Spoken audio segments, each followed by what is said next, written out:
नमस्कार आप सभी का। आज का ये महत्वपूर्ण आयोजन और हम सभी के आदरणीय प्रोफेसर रतन चौहान साहब की किताब से हम रूबरू हो रहे हैं। ये किताब वक्त का आईना पेश करती है और इस किताब की जो कविताएं हैं वे हमें इस हालात से तो परिचित कराती ही है, साथ ही हमारे सामने जो मुश्किलात पेश आ रही हैं, हमारे सामने जो हालात बनाए जा रहे हैं और एक इंसान की ज़िंदगी को किस तरह मजबूर किया जा रहा है, इन सब की अक्कासी करती हुई ये किताब है। जो इसकी कई सारी कविताएं ऐसी है जो अपने आप में एक ऐसी तस्वीर पेश करती है जिसके बारे में हम ये कह सकते हैं कि अगर उसे हम पढ़ें, उसे हम देखें, उसे हम समझें तो हमें लगेगा कि कहीं ना कहीं हम भी इस कविता संग्रह के बीच में मौजूद हैं। कुछ इस कविता संग्रह की पंक्तियाँ जो मुझे प्रिय लगी और कुछ बातें जो मुझे ठीक लगी कहने की कोशिश कर रहा हूँ। कविता अपने समय से बद्ध होती है मगर वह सर्वकालिक भी होती है। अपने समय का कविता पर प्रभाव होता है मगर यह प्रभाव किसी सरहद में कैद नहीं होता। यह कभी किसी दायरे में बंधा नहीं होता। कविता अपने आसपास होती असमानताओं और आम आदमी के दुख दर्द से वाबस्ता रहता है। कोई कविता स्वांतः सुखाए के लिए नहीं होती। कवि होना अपने आप को उस कटघरे में खड़े करने के समान है जिस पर सभी की नजरें टिकी होती है। एक कविता मनुष्य की त्रासदियों की पहचान होती है, सामाजिक ताने बाने में हो रही तब्दीलियों की गवाह होती है, परिवेश को विकृत कर रहे तंत्र पर उठती उंगली होती है और एक बेहतर समाज के निर्माण का संकल्प भी व्यक्त करती है। ऐसी कविता ही सार्थक और सर्व स्वीकार्य कविता होती है। समकालीन कविता के महत्वपूर्ण कवि अनुवादक प्रोफेसर रतन चौहान का रचा गया साहित्य समृद्ध है और अनुवाद पर उनका महत्वपूर्ण अधिकार है। इतने विपुल साहित्य के रचनाकार होने के नाते प्रोफेसर रतन चौहान की शब्द संपदा, उनका किसी विषय पर दृष्टिकोण, किसी भी विषय को बरतने का सलीका बहुत अलग है। उनकी कविता में विश्व साहित्य के तेवर भी दिखाई देते हैं तो हमारे पौराणिक संदर्भ भी बार बार उभरते हैं। यही कारण है कि बहुत छोटे संदर्भ के साथ उठती उनकी कविता एक ऐसे ताने बाने का निर्माण करती है जिसमें अपने घर से लेकर दुनिया की तमाम चिंताएं शामिल हो जाती हैं। वे कहते हैं, कुछ लोग बहुत वाचाल होते हैं अपनी कविताओं की तरह, जबकि कविता अंतर की गहराइयों में चुपचाप बहती है, नीरवता को और सघन करती है। प्रोफेसर रतन चौहान के भीतर का कवि बार बार आंदोलित होता है। वह वक्त के बदलावों को महसूस करता है। समय ने मनुष्य की प्रवृत्तियों में परिवर्तन किया है। हमारे मूल्य भी तिरोहित होते जा रहे हैं, रिश्ते टूट रहे हैं और संबंधों की सांसें उखड़ रही हैं। इन सबके बीच बाजार की भयावहता आग में घी का काम कर रही है। एक संवेदनशील कवि इन सब से बहुत वाबस्ता होता है। वह विकास के नाम पर हो रहे परिवर्तन और रिश्तों के बीच बढ़ती दूरियों को भी महसूस करता है। वे कहते हैं, नई कोपले आखिर कब तक याद रखेगी जीर्ण पत्तियों को। पुस्तकालयों में, प्रतिमाओं में, एल्बमों में बचे रह जाते हैं चेहरे और वक्त के साथ वे भी गैर जरूरी हो जाते हैं। कोई धूल भी नहीं झाड़ता उनकी। दुश्चिंताएं खा जाती है आदमी को और विस्मृति के गर्भ में चले जाने की यही दुश्चिंताएं उसे नामालूम क्या क्या उठापे करवाती है। नामालूम वह क्या क्या औंधा सीधा करता रहता है। वह खबरों में बना रहना चाहता है, चेहरों के बीच चेहरा बना रहना चाहता है। बाजार में उसकी आवाजाही बढ़ जाती है।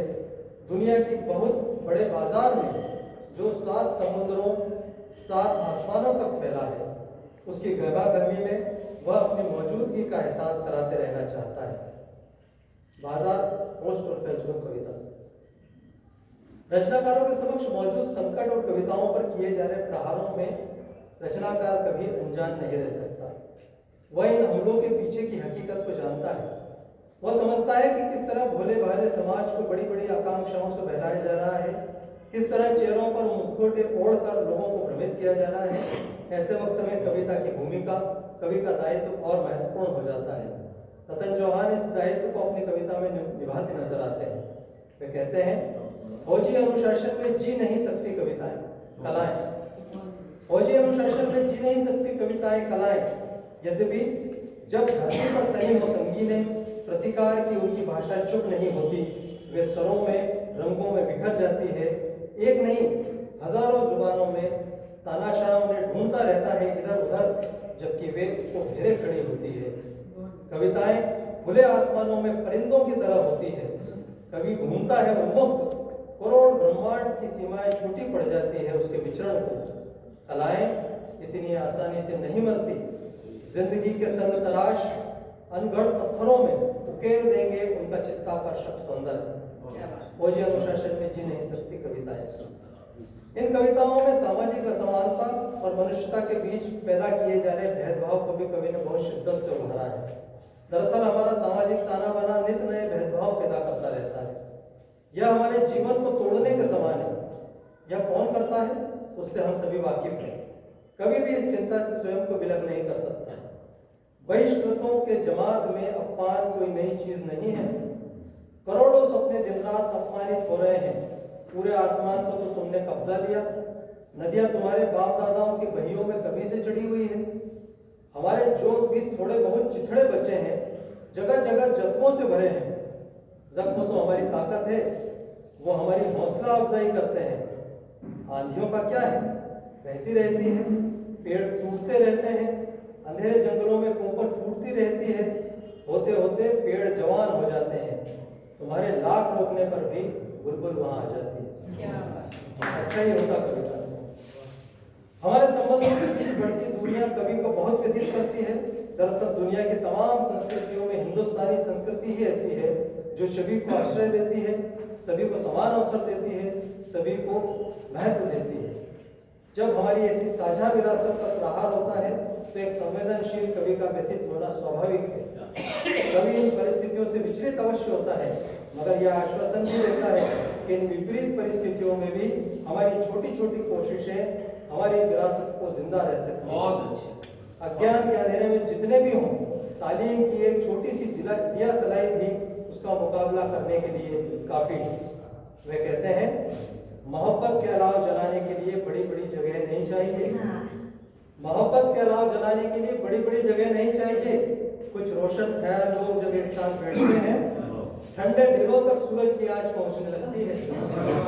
कुछ रोशन ख्याल लोग जब एक साथ बैठते हैं, ठंडे दिलों तक सूरज की आंच पहुंचने लगती है। नगर और मोहल्ले, गांव और चौपाल मुर्दा लोगों से नहीं आबाद होते। बहस करते हैं जिंदा लोग, कड़वे अंधियारों को चुनौती देते हैं वे लोग जो दुर्गम इलाकों में अपने जिगर का लहू देकर नई पगडंडियां तामीर करते रहे। अदीब से उसके अपने दीवान खाने में मुलाकात से। यह समय यकीनन बहुत विस्मित करने वाला है, डराने वाला है और हमारी मुश्किलों को और बढ़ाने वाला भी है। एक कवि के लिए जरूरी है कि वह अपने समय में उठते सवालों की पड़ताल करे जिनकी वजह से हमारे बीच की आत्मीयता खत्म हो रही है। कितने पागल हो गए हैं लोग कि दिलों को जुदा करने लगे।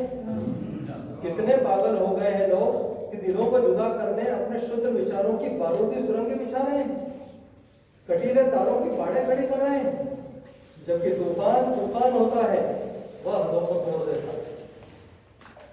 स्त्री समानता और नारी मुक्ति के तमाम दावे हमारे सामने हैं। चौहान साहब की कविता में भी इन दावों की असलियत खुलती है। वे मणिपुर की बात करते हैं तो फिलिस्तीन की महिलाओं की त्रासदियों की चिंता भी करते हैं। कवि का दर्द वैश्विक है। वह एक स्त्री को स्त्री की तरह देखता है और उस पर होते अत्याचार को अत्याचार की तरह महसूस करता है। औंधे पड़े हैं बड़े बड़े सांस्कृतिक मूल्य, धर्म की बड़ी बड़ी व्याख्याएं, नीति शास्त्र, सदाचार। परसों नरसों कहीं किसी इलाके में स्त्रियां नंगी की गई थी, कल और किसी इलाके में, और आज यहाँ तथा कथित पुरुष का पौरुष, उसका दंभ, जातीय अभिमान तार तार कर रहा है स्त्री का अस्तित्व, उसकी अस्मिता। न तुम क्षम्य हो, न मैं क्षम्य हूँ, न संस्कृतियां, न सभ्यताएं, न युगों का प्रवाह। लय विहीन कविता। इस दौर के संकट बहुत अजीब है दोस्तों। यहाँ नई इमारतें भी तामीर की जा रही है तो किसी पुरानी पहचान को ध्वस्त, किसी अवशेष पर नई दीवार उठाने से नींव के पत्थरों को विस्मृत नहीं किया जा सकता। यह दौर कई विसंगतियों को पेश करता है। कवि इन विसंगतियों से भी मुखातिब होता है। तुम तो ढा रहे हो बने बनाए घर, तुम तो ढा रहे हो बने बनाए घर। ईंट, चूना, सीमेंट, कंक्रीट, लोहा, कांच नहीं होता केवल घर। कितनी इच्छाएं खुदकती है वहां, कितनी हजार टपकती है पसीने की बूंदें, कितनी कलाएं झांकती हैं दर्पण में, जैसे आदिवासी लड़की झांकती है कांच के टुकड़े में। खुशनुमा लगते हैं भरपूर बगीचे, अच्छे लगते हैं आबाद मकान, आंगन में चहकती चिड़िया, उधम मचाते बच्चे, खंडर बनाने की होड़ में शामिल हुए हैं मौत पर, गर्द से फटा पड़ा है आसमान। मित्रों, चयनित कविताएं में प्रोफेसर रतन चौहान की जो कविताएं संग्रहित है, वे कविताएं दरअसल हमारे जिंदगी से वाबस्ता कविताएं हैं, हमारे आसपास की कविताएं हैं, हमसे बदयती कविताएं हैं, हमें राह दिखाती कविताएं हैं और हमें आश्वस्त करती कविताएं हैं कि किस तरह तमाम अंधकार हमारे इर्द गिर्द खड़े हों, फिर भी हम सभी को मिलकर रोशनी की एक दिया सराय जलाना है और हम सभी को इस अंधेरे से पार करना है।